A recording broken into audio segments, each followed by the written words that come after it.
Hi, everybody. Welcome back to another episode of Making Action Happen. I'm Sarah Blackhurst. And I'm Brian McCain.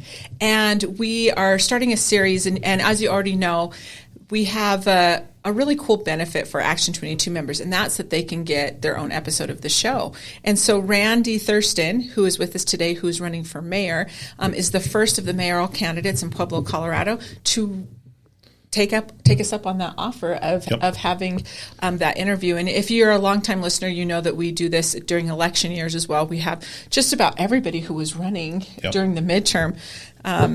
Just about everybody who's running during the midterm came on, and it was really great. And so we like this format because it gives the people who are running a chance to really talk out what they're working on and what they're thinking on. It's better than a 15 or 30 second soundbite, and we can really talk out some of the questions that we have.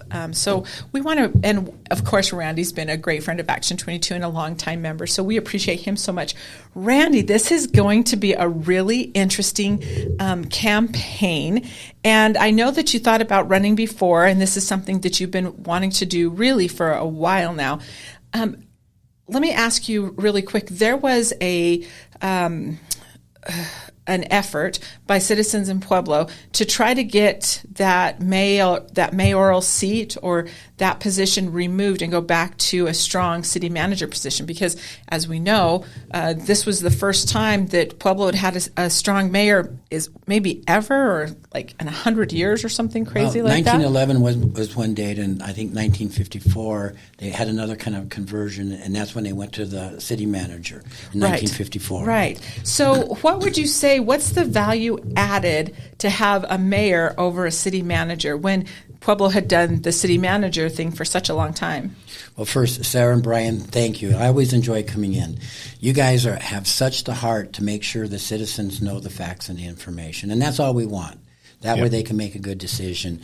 So, Sarah, with that question, it's really pretty easy. I was on city council from 2002 to the beginning of 2010, and we went through 3 city managers. And what people don't realize about a city manager, it's chosen by city council. Mm-hmm. So if you have 4 city council people to decide, has no connection with the citizens, has no connection with the wants and the needs of the citizens. It's all about the dynamics of the people on city council. And equally with it being chosen that way, they have a provision that they can have no confidence in a city manager, and all you need is 4 city council people to do that. Doesn't have to be for cause, doesn't have to be a scandal, doesn't have anything. So the city manager position, unfortunately, every day they wake up, they're concerned about keeping city council happy. No connection with the citizens whatsoever.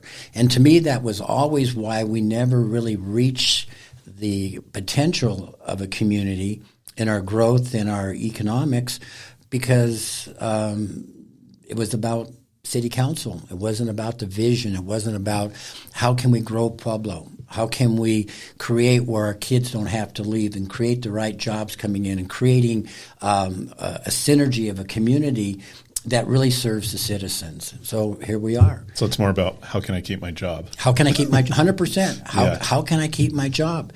And the other interesting thing about the city manager is city council only had authority over the city manager and municipal judge. We had no direct contact with any department head. City council was totally isolated from sitting there with parks and saying, you know what, we have a big weed problem, we need to spray the stickers, we need to do this, we need to do that. It had to be communicated by the city manager. Another interesting fact is, and this is a question that I've asked a lot of people, who do you think has more influence over the vision of a community? Is it the elected official or is it the agenda setters? And the agenda setters, when we had a city manager, was the city manager and city attorney. When we voted at city council, it was so interesting. We didn't get to sit there and say, well, let's do this and let's do this and I want this or that. They gave us big black books, and we had literally anywhere from 30 to 100 different ordinances and resolutions every time we met. We didn't have our fingerprints on those until we voted. So the vision and the agenda of a community was in the hands of a bureaucrat that had no basis on what's the vision for a community. So I always tell people it's the bureaucrat that has the influence. We sit there and push a button, yes or no. Right. We have a staff report. Every time there's an ordinance out there, the staff report comes up, and if the bureaucrats want something, they make this over here look really good. And if they don't want it, they make the opposing view look really bad. And so you have chocolate or vanilla. And it took me a couple of years to figure that out because we're not trained to be city council. We're normal people that show up. We're part-time. And it also gives them the ability to have us just choose chocolate or vanilla. So I kept looking at it saying, something's not right here because chocolate and vanilla do not serve the citizens. This is about hidden agendas. This is about special interests. This is about things. But where's the voice of the citizens on this? So in my 8 years on city council, it took me 2 years to figure it out. I started going with strawberry. And it drove them nuts. They didn't know what to do. And the only way that we could do it on city council with strawberry is amend the resolution or the ordinance. And one of the biggies was with the smoking ordinance. It was non-smoking or a compromise, chocolate or vanilla. And that didn't serve. We were all being lobbied. We were all being pressured and all this. And the citizens' voice wasn't heard in that at all. So the night of that vote, I created strawberry, and I made a motion to put it on the ballot for November to let the people vote. Mm-hmm. And quickly seconded, and rest is history. The citizens voted overwhelming. But that wasn't part of the plan. It was chocolate or vanilla. So when it comes to city managers, it's the most ineffective way if you want to grow a community. The strong mayor, and I say strong because if you have a strong mayor that listens to the people, all of a sudden now you have the right kind of government that we need. If you have somebody that has his own hidden agenda or only cares about the people around him that he wants to listen to, then you have, I don't want to say what we have now, but the people, their voice isn't being heard at all. Right. I make reference that I think we live in Nickville instead of Pueblo. But the strong mayor itself is really what needs to happen. But you need to get the right mayor that's connected to the people, that has the ability to stand strong and get things done for the community. So that's where it is. I stand for the strong mayor, but get the right strong mayor. And so right now, as you mentioned, city council didn't appoint department heads or anything like that. So now the mayor appoints everybody that runs, like the police chief, the fire chief, head of parks. Is that how it works now? Correct. Okay. Now with the strong mayor, they're in total charge of all department heads and who's in office. Now, if the mayor appoints an interim, it doesn't have to be confirmed by city council. If it's a permanent position, it has to be confirmed by city council. So so that's the checks and balance part of it. That's the checks and balances. Yeah. But if you watched the last city council meeting with the new city attorney, I don't know anything about this city attorney, but I went and presented to city council that before you confirm him, just compare the resumes. I don't want a political appointment. Yeah. I despise political appointments because we're not getting for the citizens the person that's going to take it to the highest level for the citizens. And the council, if you watch that meeting, they said, well, we don't even get the resume. We don't get the qualifications. We're here just to pretty much rubber stamp what the mayor says. And I'm sorry, that's not right. Let's have a process where all the qualifications, the experience and the connection to the community of who's going to do best, that should be where the decisions are made. So similar kind of how the Senate does it, where the president appoints a Secretary of Defense, and then the Senate has to go in and they do a hearing with it. So you want to see something like that with city council. So your mayor, you want to appoint a new police chief. He's or she's going to go in front of city council and basically answer questions and defend themselves and make a point of why they're the best choice for the job. That's the way it should be here, that city council really has an active role of seeing who that person is for checks and balances, not just rubber stamp it because the mayor says so. And that makes any department head accountable to the voters because both city council and the mayor are accountable to their constituency. So thus, indirectly, whoever the police chief is going to be is accountable to the voters. Correct. And then there's one little extra piece to this.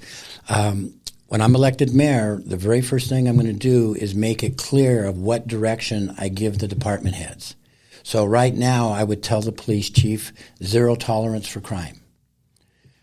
I would love Nick to come out publicly and say the direction he's given, because there's a frustration out there. The police chief does what he is told to, and it's very clear he's loyal to his boss. Yeah. But we don't know what he's being loyal to. It should be something automatic if you're for the people and for transparency that you give that direction that the community is aware. And if they don't agree with it, then there's a conversation. Yeah. And right now, the police chief and the police officers take all of the heat, but are they following what Nick is saying? That needs to be very clear, and having disclosure on that will take care of that problem. Right. So Pueblo is so uniquely Pueblo. I can't imagine it being anything else or being any other kind of entity than it is. So what matters most to the citizens of Pueblo? Well, I listen. I talk to a lot of people, and it's pretty conclusive that 80%, if not 90%, want a safe city. They can't understand what happened. You know, they used to enjoy going to the park. They used to enjoy going shopping without having to look over their back or worry that somebody's going to put a gun in their back. You know, the citizens want a place to raise their kids and grandkids, that they don't have to worry about needles in the park or a predator coming there and doing terrible things to their kids or themselves. That is what the citizens of Pueblo are committed to and they want. That's what I stand for 100%, is 0 tolerance for crime, illegal drugs, and get rid of the drug dealers. And that, 6 months ago, or the last election cycle, I should say, crime, homelessness, and drug addiction they're lumped together. And we talked kind of offline about this, but, they are separate. But in the average voter or the average person, it's like those are all tied to each other, right? Uh-huh. And it seemed like that conversation kind of dropped off a little bit as far as the media coverage goes, and even elected officials. When they're up there, they talk about economic development. Housing's a big one, which is tied into the homelessness. But I still think for the average citizen of Pueblo, it's crime. And I'm going to say crime and use that broadly, where it's crime, homelessness, drug addiction, et cetera. But crime is the number one issue. If you talk to anybody, I know multiple people that are just leaving. They're moving out of town. And some of them are even going to Denver, and Denver's not that great either. That's pretty bad when they go to Denver to get to a better place than in Pueblo. And yes. I've heard that from multiple people. And it seems like it's kind of gone on the wayside in this conversation again. I hear economic development and housing, but crime. Like what are we going to do about this? And we'll get to this, and I'm going to post the video along with this for you to listen to or watch. But you released a video on Facebook, 4 days ago? I think 3 or 4 days ago. Yes. I just checked. Within the first hour that I saw it, had like 300 views, and now it's up to about 1,400. Where you actually go sit down with somebody that's homeless and ask them why, what their situation is to understand that. But what do we do? Because honestly, it's bad. And they'll say, well, it's bad everywhere. You hear that all the time. It's like crime's bad everywhere. Well, yeah, it is. And there's a lot of stuff happening right now. Doesn't make it better. But you know what? I don't care about anywhere else. I just care about Pueblo. So what do you think about this? What's the solution of this? And how can we keep engaging the public and our elected officials to address this situation? Well, and first I agree with you that I've been in a lot of places, and the crime isn't as bad as it is here per capita. I mean, no matter where you're going, there's a risk now. Yeah. And even if it was crime all over, Pueblo deserves better. I mean, we've always been a unique community. We've always been a community that stood proud and strong, and we have all of these generations of hardworking people from all over the world coming here, having set up roots. We're not your normal community.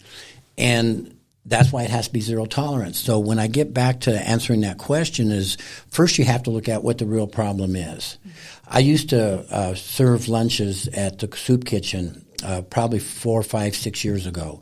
And it was truly homeless. Mm-hmm. They weren't illegals behavior. They weren't people that were threatening and doing drugs in front of you and anything along those lines. But what we have now is a mass entrance of people. We're a dumping ground from other communities to get rid of the worst of the worst, because it's easier to send them to Pueblo than it is for them to spend money to incarcerate them or deal with them, because, again, they're not going to change their behavior. So just take, for example, my numbers, that 80% of the homeless that are here now are from other areas, and they're criminals, and they're hiding under the banner of homelessness. So in that, we need to make it very uncomfortable for them to be here. We need to make it uncomfortable for them to tell everybody to come to Pueblo, and that's what they're doing right now. Pueblo is a great place. Our economic development and growth for homelessness is off the charts. We get number one. And here's what they sell. You can come to Pueblo, and you'll see that in the video when she talks about that. Yep. You come to Pueblo, and they give you free needles. You want methadone, you're running short on drugs. Every other community has to have them clean before they start the methadone. Here in Pueblo, they don't. You can go in there having just done drugs, and you get free drugs.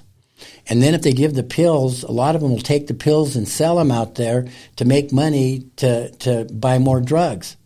What's wrong with Pueblo? Where did that policy come from? Why don't we have a home rule law that says, again, if you want the help, there has to be a certain process, but you have to be clean like everybody else. We have it where you can have your disability check mailed to a P.O. box here. So now we're encouraging people that want to be off the grid and do whatever they want to have it. So we have all of these perks and benefits of us being a dumping ground. And if you don't think the homeless around the country talk, they do. And this lady made it very clear that here with crime, she said that she's been on fentanyl for 5 years. It's in her face. She's in a wheelchair, and she lives on the streets. Within 5 minutes of her being able to panhandle $20, she has multiple people that she can call, and within 5 minutes, she'll have the drugs. We saw that. That was remarkable. Several years ago, when my dad was still alive, him and I were talking about homelessness in Pueblo, and he said, look, this is the thing you need to know. The people who are homeless in Pueblo, he says there's very few people that are homeless in Pueblo that are Puebloans. Correct. Because if they were from here, their families would be taking care of them. That's not how that works here. And so they're being brought in from other places. And we heard recently that's we hear it all the time. Oh, that's not really happening, or the crime's not really going up. In fact, crime's going down. Do you think that crime is actually going down, or do you think because none of us feel that? We don't feel like crime is going down, but we're being told that crime is going down. What's actually happening, do you think? Well, I met with the police chief, and I got some stats that say that crime has gone down 10%. Now, I don't believe it. I mean, all I have to do is just talk to people in the street that every day. But then when a call gets made of crime, a lot of people aren't even calling anymore. That's what I was going to say. They don't call. Reported crime is down now, for 10%. And I asked that to the police chief, and he said something very interesting. He says, well, you always have unreported things not reflecting in the report. Well, now we have way more unreported crime than we ever have, and we're already listed as one of the 4th worst communities in the country for crime. Now, I know that there's a report sitting on the mayor's desk that reflects the most recent stuff. That should be immediately released to the public. Yeah. It won't be released until the mayor signs off on it. So why is he holding on to it? I'm just saying that this can't be a manipulated number. It has to be a reflection of reality. Well, and for the people, the naysayers that say that it's an urban legend that they bus homeless people down from Denver to Pueblo, there's actually a Westwood article where it says they do or Westward, sorry, not Westwood. Westward. Anyway, because they're like, well, this is an urban legend, and then they went to the shelter in Denver, and they're like, oh yeah, we do it all the time. They say that their requirement is that they have to be sent somewhere with the bus ticket, that they have family or friends, and then they say, well, I have family in Pueblo, and they bus them down. The other part of that too is you could see it visibly. You just go downtown to the bus station and you just can see walk around there. Yeah, literally. It's insanity, and you can't even walk down there right now. Our beautiful fountain, kind of near the convention center. You mean the new shower? Yeah, I was going to say there's that. That's like. That used to be my hangout over there. You have Bingo Burger, you have the downtown bar. That's back in the day. That's where I'd go hang out. Now you can't do that anymore. Well, that was built in 2004 because I was president, and I spoke at that event when we did the ribbon cutting for that. And we never had that vision that this was going to be what it is. In fact, I have to say this, that every day I feel that we wake up in the twilight zone here in Pueblo. The things that are taking place, the things that are being accepted, the things that are being pushed on us to be normalized is insanity. Mm-hmm. We are a pride-filled community with people with heart that care, and we have our families, our kids, our grandkids, and our great-grandkids there. Why are we allowing this to take place? Yeah. The citizens don't want it, but it comes down to one person, and that's the mayor. So what could actually be done? Okay, well, that's a perfect question. So I've already talked to the municipal judge. Back in 2004, we had graffiti, and Judge Alexander was the municipal judge. I was president of the city council. I asked him, are you willing to throw people in jail for multiple offenses for graffiti? He said, yeah. Judge Alexander had created a night court because one of the excuses is the dockets are filled up and we can't get you in for weeks. He showed up at night. The cops picked up the guys, brought them in, and there was a lot of other reasons that they were brought in for this. And within 2 to 3 months, the graffiti was gone. And we found that 90% of that was done with like 8 different people that just spent their whole time doctoring it up. Once the incarceration took place, and it wasn't very long, and I had moms calling me up saying, how can you do this to my Johnny? And I said, someday you will thank me for this. I mean, to allow kids to keep doing what they're doing is take them down a path that eventually the crime is going to be so bad, they're going to be in prison forever, they're going to be killed, or they're going to kill somebody. Yeah. Why are we allowing this? There's got to be a consequence to every illegal action, and now we're really being responsible for our future generation. Yeah, and that was right now they're enforcing the curfew, which I think was huge because that was part of the night court too. That if you were under 18 and got caught out, you go to night court, and then your parents would get a ticket. The parents weren't happy. Yeah, I may or may not have went there to pick up my brother at one point. It was out. But I don't think this is an issue with kids. No, well, it is to a point because first off, it's not safe. And then there are kids causing crime, and there are kids that are under 18 that are homeless. But, at the same time, if you see somebody walking around in the middle of the night and you don't know if they're old enough or young enough, that gives validity to stopping and checking on them. And also making sure they're okay as well, because if you drive downtown at 1 a.m, it's not really a safe place right now. Right. And who were we with? We were with somebody, and we were talking about that, like, what happened to the night court? Why won't they bring that up? Yeah, this is not the first time we've heard about night court. Well, and with Sarah's question, as far as what the plan is, the reason I brought up night court is here's the beauty of Pueblo. We are a home rule city. Mm-hmm. We're not under state statute. Now, the state impacts us if we let it, but we're a home rule city, and we have a municipal judge, and she's willing to do the night court. So here's what you do. You have the expansion of the with home rule law of the municipal court to handle a lot of different crimes that we now have control over it ourselves. And this isn't putting people away for murder and things like that, but the general people that are here that are doing petty crime and medium crime. So let's just take the shopping carts. Is that a crime that they have shopping carts that they're hauling their stuff around? Every one of those carts are owned by a store. Yes, it's a crime. Cart gets compensated. They get written up. They go to the municipal judge, and they have a fine, or they can trade off for community service. Community service is cleaning graffiti or doing something to benefit this community. The fine, most of them will take the community service over the fine. Then you have if they don't show up. If you have 3 times you don't show up, now it is elevated to something very serious that now is a jailable offense. And all of a sudden, people are going to be leaving town when they reach that level.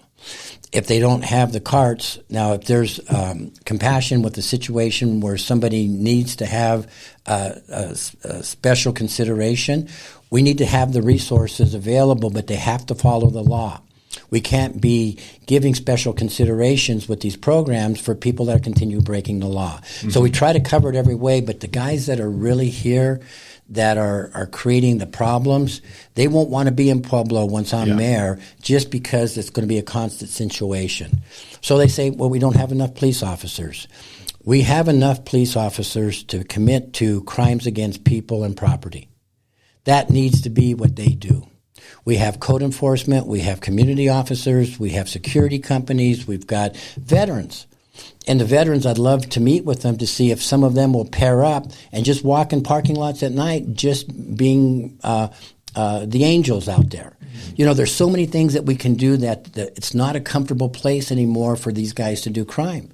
Right now, it's the most comfortable place in the country to do things. And so making that twist isn't about worrying about what the state legislators do or what the DA does. We're taking control of our own city and making it so difficult that they will want to leave, and they're no longer going to say, come to Pueblo, it's an easy place to get away with anything. They're going to say, don't come to Pueblo because you'll be leaving pretty quick. And this is more curiosity. I'm not saying I support this or oppose it, but some of the communities implemented anti-loitering laws, which I know there's some lawsuits going on with that. But would one solution be, not sleeping in doorways of businesses, anti-loitering type stuff? Can you enforce that in Pueblo? Could that be a tool used for it? Well, again, first we can't be operating off of fear of a group suing us for protecting the rights of our citizens. So if people are interfering with the business or they're creating an unhealthy situation in front of a business, that's a crime. In the home rule situation, we can make that a crime. Mm-hmm. And now all of a sudden, it's not just I can do whatever I want. If somebody is following the rules, it's not a crime to be homeless. And it'll never be a crime to be homeless. But if you're homeless and you're doing crime or you're doing something against an ordinance to protect the rights of the citizens of Pueblo, there's going to be a consequence to it. And going back, I'm just picking your brain on this. If I let my weeds grow or keep trash in my front yard or have an abandoned vehicle or an unregistered vehicle in my front yard, I get a ticket, and then I could go to jail for that, right?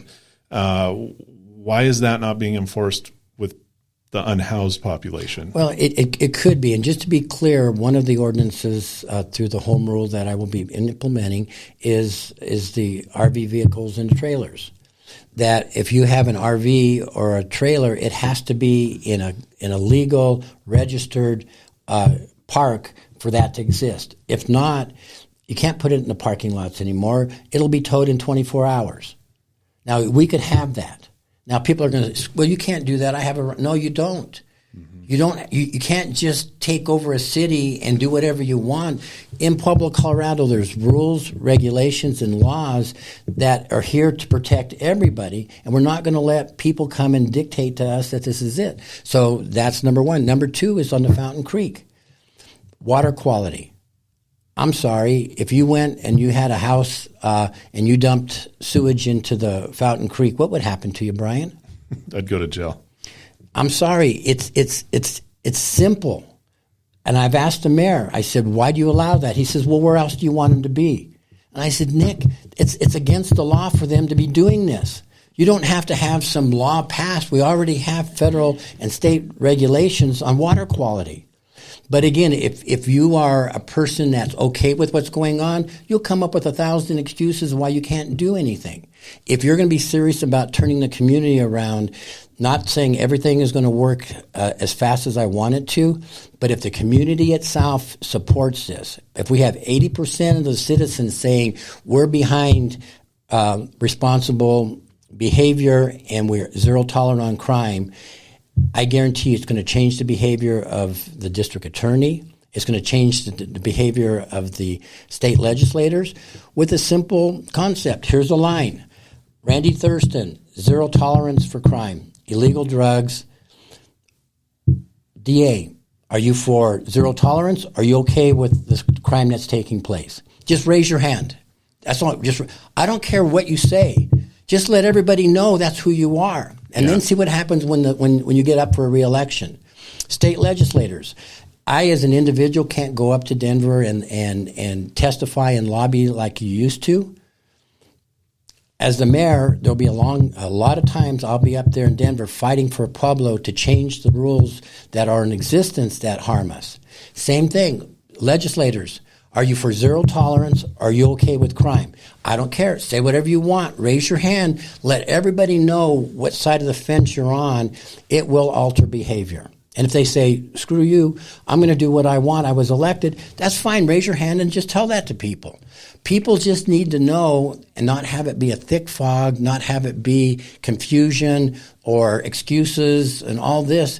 For every excuse there's made tells me that there's a reason that they want to keep it the way it is. And this is going to take some resources, of which we do have to a point. But I know 2 or 3 police officers that have quit in the past year, less than a year. And one reason is they're just burnt out. And they said the culture, and I'm not talking about the national culture, the internal culture is just stress. How would you encourage us, because I believe we're funded for more police officers than we have right now. Right. How would you encourage that? And also on the social work side of it as well. And I know there's a lot of nonprofits that do good work out there, and there's some that don't do great work when it comes to this. But how would you encourage and retain police officers, have more individuals apply for this position, and encourage even the social work side and the community side of it? What would you do? What would be the incentives of doing that? Well, the first thing, again, is to understand most people become a police officer not for the pay, but because they want to do something good. Just like people get in the military. I'm going to fight for what's right.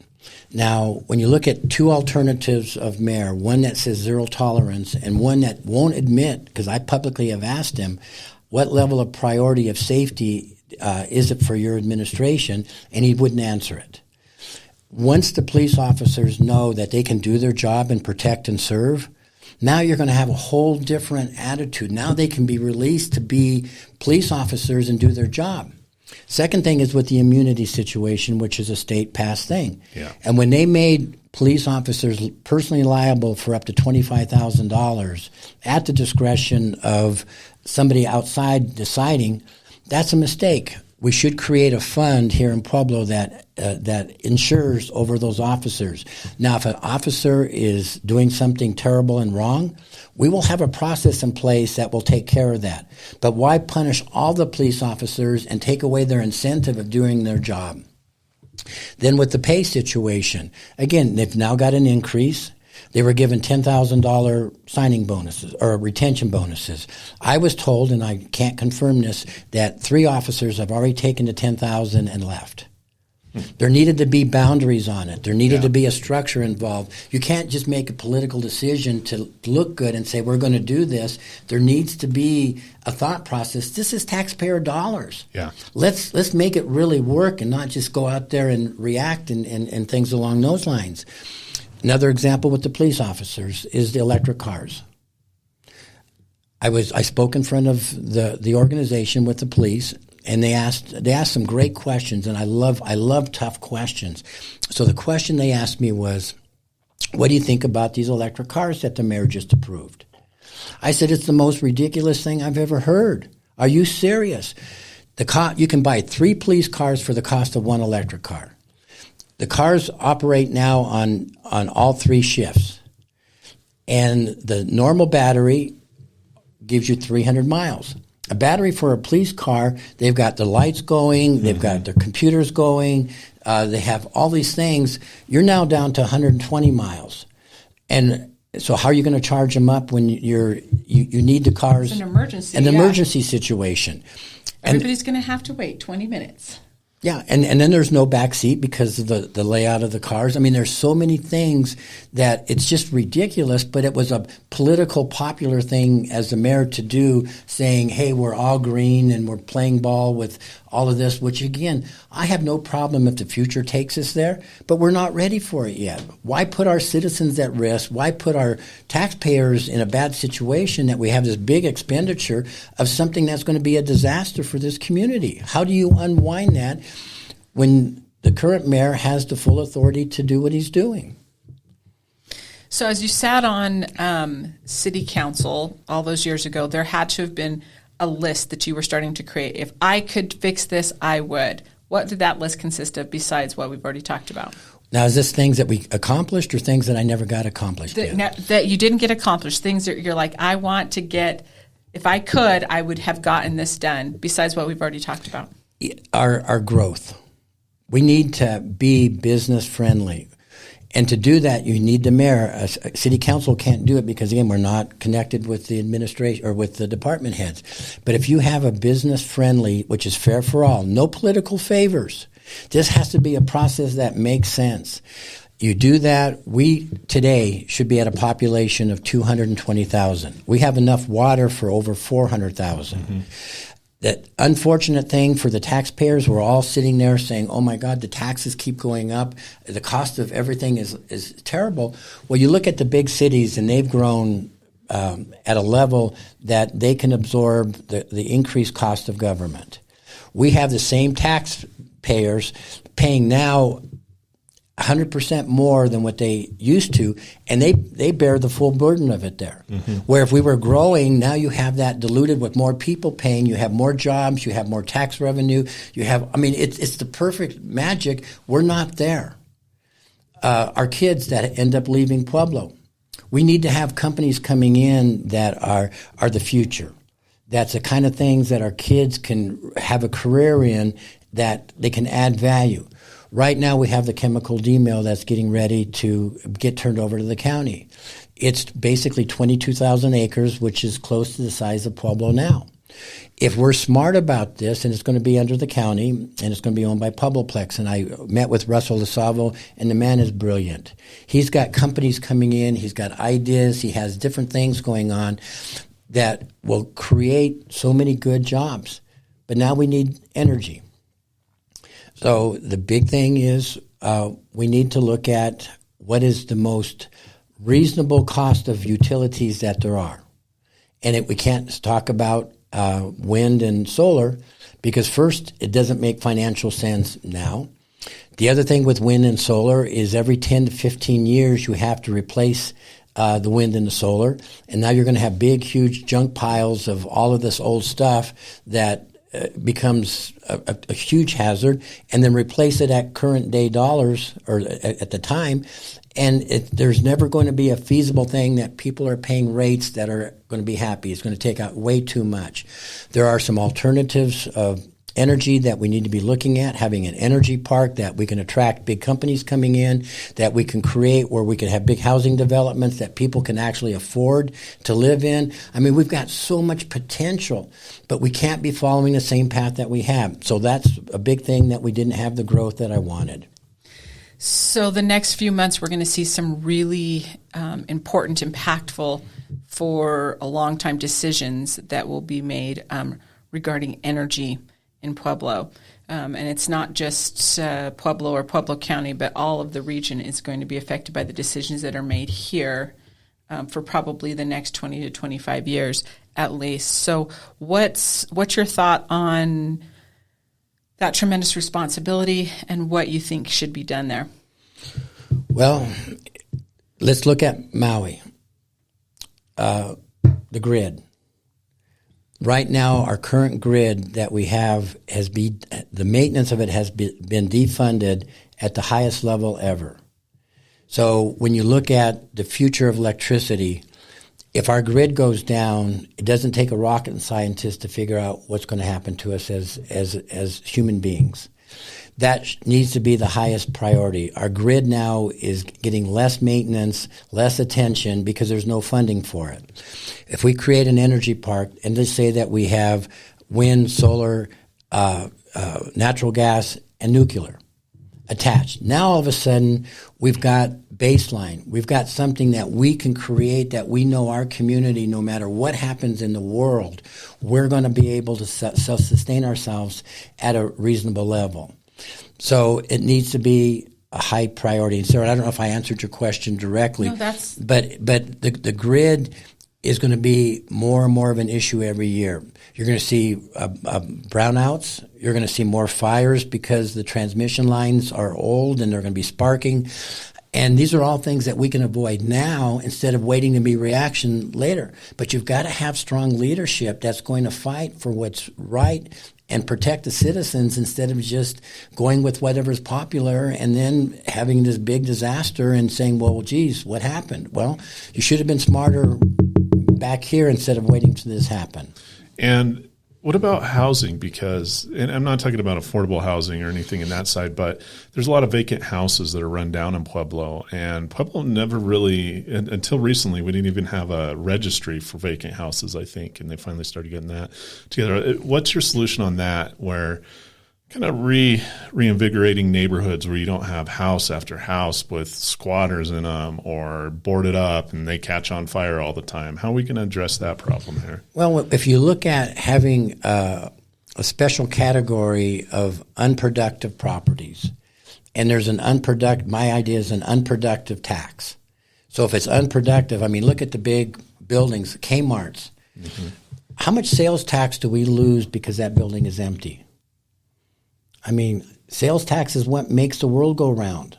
And right now we're going to be losing sales tax like you wouldn't believe, because look at all the companies that are closing. So you have an unproductive tax that makes it to where they want to make it productive. And only then, we live in a free country, only then will there be an incentive for them to do that.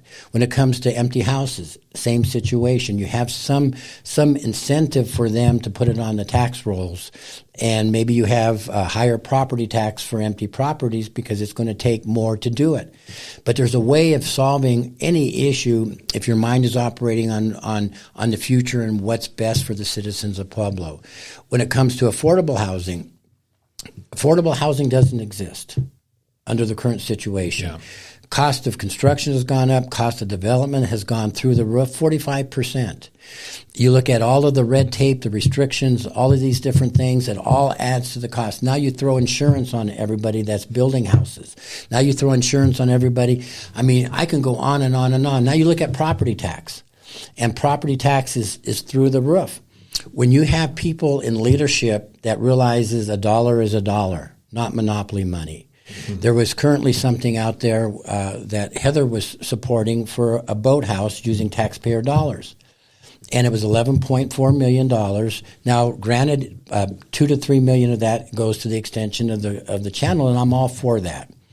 But when you look at taxpayer dollars, monopoly money in this case, of $8 million to build a 4-story office building that has 4 garage doors to park the boats that are on the Riverwalk in there, that's monopoly money. Mm-hmm. I mean, I'm sorry, I've been in real estate. Do you know what you can build for $8 million?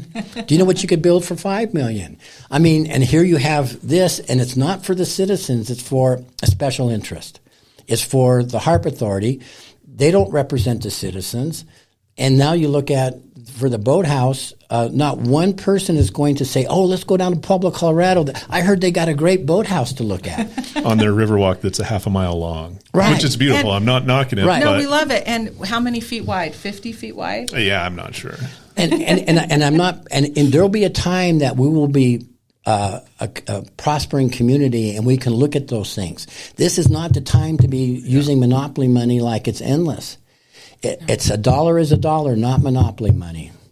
So would you approve high-speed jet skis for the police officers on the Riverwalk to go down? Well, I could probably do one of those little paddle boats. Yeah.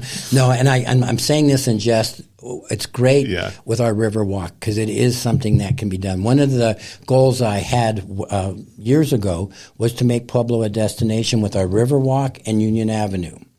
And I have fought so hard on so many things to get that to be a destination. Can you imagine a half mile off of I-25 that you have 50,000 cars going by and have billboards that say, come down to this historic place where it's incredible. Once people started coming, they would be coming all the time.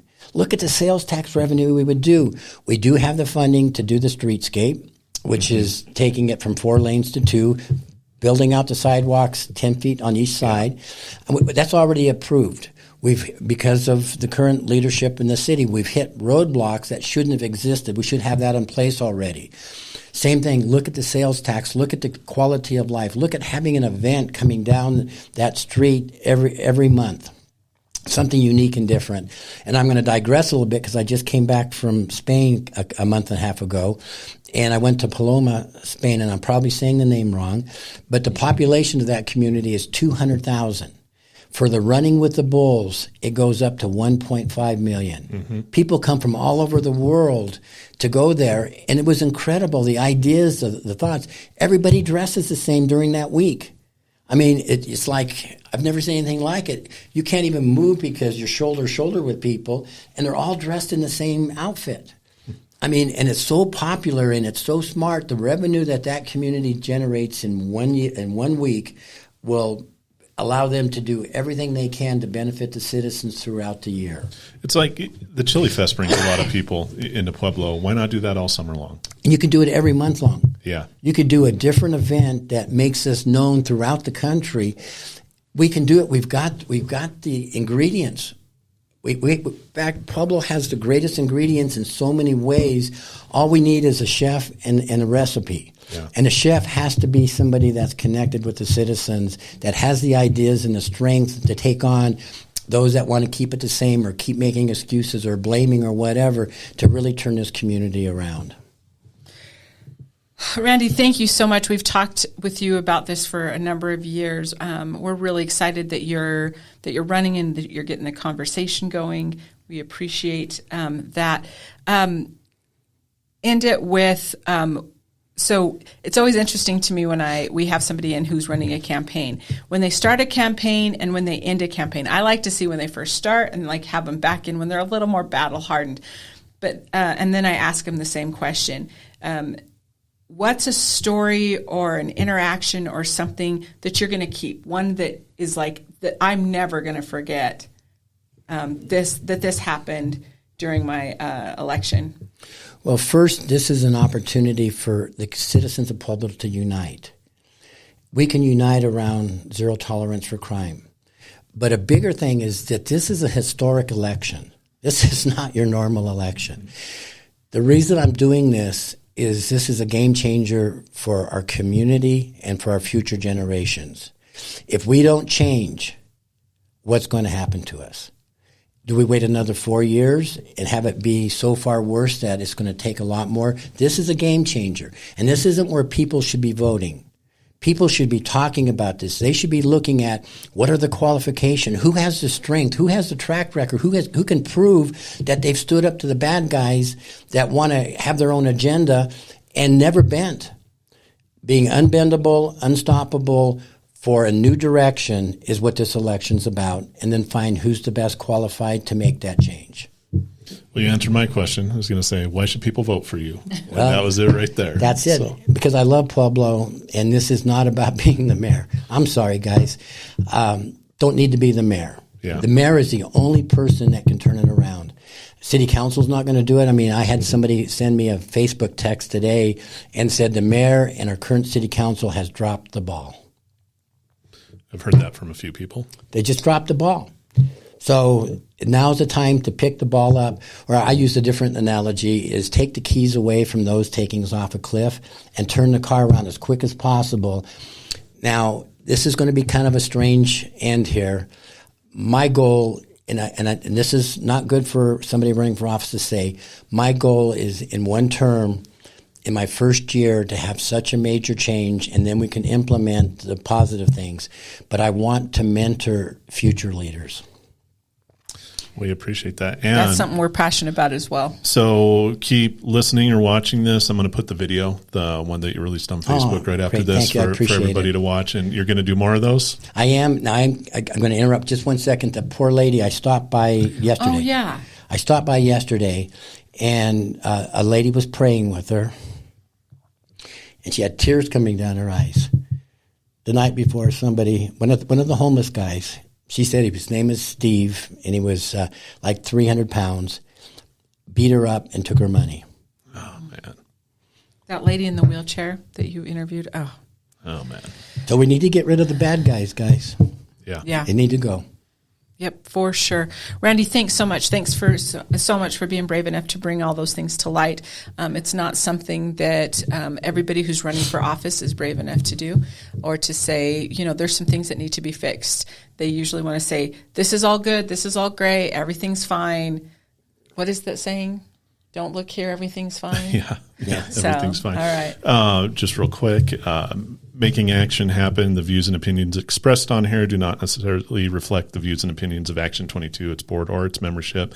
And now that we have a candidate on again, we do not endorse or support any particular candidate in any election, but what we do is offer candidates that are members of Action 22 to come on here and talk about their platform and what they're about. Chad Worthman, I know you're listening. We are looking forward to having you on the show soon, so you can tell us a little bit more about this moon station that you're working so hard on. We feel like you might be making some of this up, so you're going to need to come on the show and clarify a few things, because I have questions. We'll see you next time on another episode of Making Action Happen. Thank you. Thank you.